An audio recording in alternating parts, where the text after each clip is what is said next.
제 142편 다윗이 굴에 있을 때에 지은 마스길 곧 기도. 내가 소리내어 여호와께 부르짖으며 소리내어 여호와께 간구하는도다.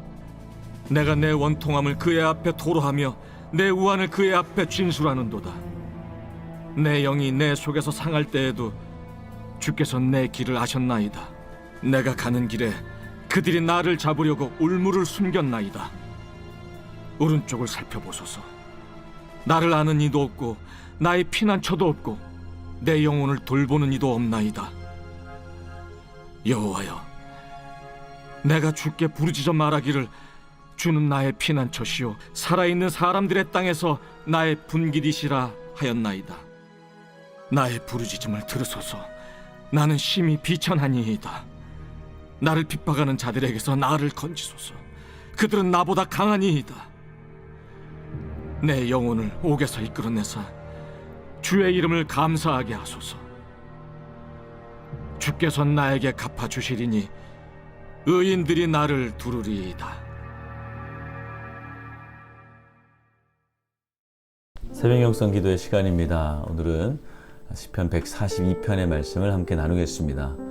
오늘 우리가 읽은 시편 124편의 표어를 보시면 다윗이 굴에 있을 때 지은 마스길 곧 기도라고 되어 있습니다. 저자인 다윗은 한때 동굴 속에 갇혀 숨어 있었죠. 다윗은 사울의 손길을 피해서 살아남기 위해 굴 속에 숨어 들어갔습니다. 광야에 숨을 곳이 마땅치 않았기 때문이죠. 그는 10년이 넘는 세월을 동굴에서 살았습니다. 그 어둡고 캄캄한 굴에서 다윗은 하나님을 찾습니다. 1절과 2절 말씀을 보겠습니다. 내가 소리내어 여호와께 부르짖으며 소리내어 여호와께 간구하는도다. 내가 내 원통함을 그 앞에 토로하며 내 우환을 그의 앞에 진술하는도다. 분위기가 절망적이죠. 다윗은 낙심하고 또 처절한 상황에서 부르짖으면서 이제 하나님밖에 없습니다 라고 간절하게 기도하고 있습니다. 다윗은 비록 지금 캄캄하고 답답한 동굴에 있지만 그가 바라보는 시선은 동굴 안 어두움이 아닙니다. 바로 어두운 동굴 속에서도 꺼지지 않고 빛나고 있는 하나님을 향해 있습니다. 다윗은 1절과 2절을 보며 여호와께 부르짖으며 여호와께 간구하도다 그의 앞에 토로하도다 라고 고백하고 있습니다. 여호와께 또 그 앞에 다윗은 비록 답답한 굴 속에 있었지만 그의 영혼은 하나님을 계속해서 부르고 있는 것이죠.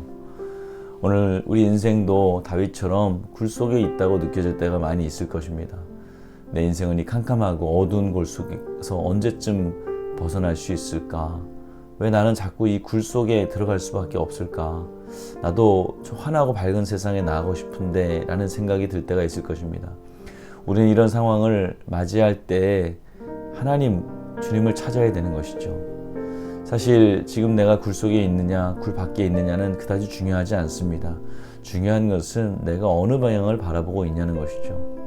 다윗처럼 하나님을 향해서 부르짖고 하나님께 자신의 인생의 문제를 토해내고 있다면 하나님께서 우리를 가만히 두지 않고 결국은 굴 밖으로 인도해 내실 것입니다. 그 희망과 소망을 가지고 살아가는 우리가 되어야 되겠습니다.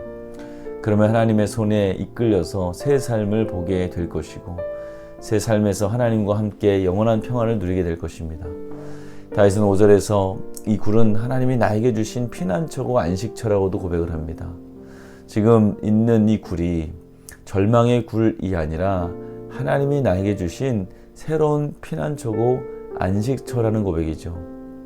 이것은 위대한 생각의 전환이고 사고의 전환입니다. 기도하는 자가 누릴 수 있는 특권이죠. 사실 이것이 진정한 안식입니다. 상황과 환경에 지배받지 않는 신앙, 항상 문제와 고난 앞에서 도망다니는 것이 아니라 고난 중에도 평안을 누릴 수 있는 것이 진짜 평안입니다. 우리 인생도 생각을 해보면 내 생각에 따라서 상황이 달라지는 것을 보게 되죠. 지금처럼 있는 이 상황이 지옥처럼 느껴질 때도 있고 하나님이 나에게 잠깐 쉬었다 가라고 하시는 안식처라고 느낄 때 바로 생각의 차이라는 것이죠. 우리가 어디에 있든 내가 지금 처해 있는 상황이 어떠하든 하나님의 품 안에 있다는 사실은 절대 놓치지 않고 잊지 마시길 바랍니다. 그렇게 될 때 우리가 세상 가운데 있어도 동굴 속에 있어도 그 모든 것이 하나님의 품이고 하나님의 허락하신 피난처고 위로가 되는 장소인 줄 믿습니다. 사랑하는 성도 여러분, 하나님이 오늘도 우리에게 허락하신 피난처, 안식처는 먼 곳에 있는 것이 아닙니다. 지금 내가 있는 곳이 바로 안식처가 될 수 있고 하늘나라가 될 수 있는 것이죠. 그것이 비록 초막이나 또 광야나 풍랑이 몰아치는 바다 한가운데라도 하나님이 함께 하신다면 그것이 바로 하늘나라고 천국입니다. 지금 여러분이 동굴 같은 상황에 있습니까? 여러분 절망하지 마십시오. 방향을 빛되신 하나님께로 향하십시오. 그리고 다윗처럼 부르짖으십시오. 하나님께서 반드시 굴 밖으로 우리를 인도해 내실 것입니다. 그리고 그 동굴 속에서 평안을 누리십시오. 그것도 주님이 주신 피난처임을 기억하시기 바랍니다.